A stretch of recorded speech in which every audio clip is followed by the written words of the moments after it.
Welcome to our channel. Today we're diving into a topic that's as American as apple pie secession. That's right, we're talking about states threatening to take their ball and go home. Didn't we already try that back in the 1860s? Spoiler alert, it didn't go great. But America loves a sequel. Fast and Furious, Star Wars, even the Marvel Cinematic Universe. So, buckle up for a wild ride through the history, politics, and absurdity of states going solo. First up, Texas, a state that loves all things big hats, big stakes, and big independence dreams. They even have a holiday celebrating the time they briefly ditched Mexico to become their own republic. But is bigger always better? Or would Texas be better off sticking with the old US of A? It's a question more complex than a plate of Tex-Mex. Next up, we head west to California, land of Hollywood, Silicon Valley, and secessionist dreams. The Calexit movement argues California's progressive ideals are too cool for this country. But could the state that brought us the Kardashians survive on its own? It's a question as existential as if a tree falls in the woods without Instagram. From the West Coast, we take a bite out of the Big Apple, New York City. This global hub of finance, culture, and pizza rat sightings could, theoretically, make it on its own. But could they handle a world without Iowa's caucuses? A scary thought. Chapter 4, Alaska Gone Rogue. Alaska is already basically its own country. It's isolated, independent, and has bears that could take over a small nation. They've got oil, wilderness, and a lot of don't tread on me spirit. But could they survive without federal subsidies?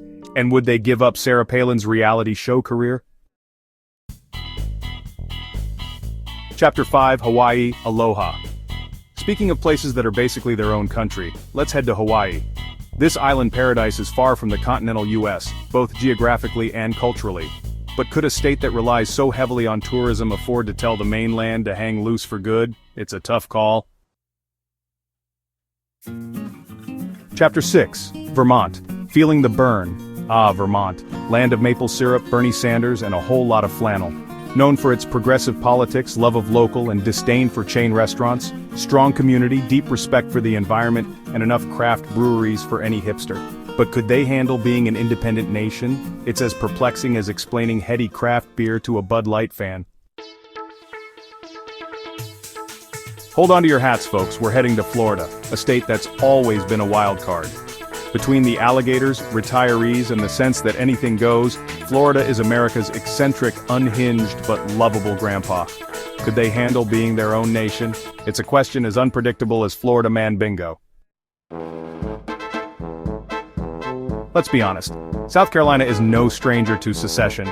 They were the first to secede from the Union in 1860, and things didn't pan out as planned. Could they handle going it alone in the 21st century? It's a question as complex as a plate of shrimp and grits. Next, we head to the Pacific Northwest, home of craft beer and rain and people who really like their privacy. They've got forests, mountains, and a city, Portland, that's a living, breathing meme. Could they handle being an independent nation?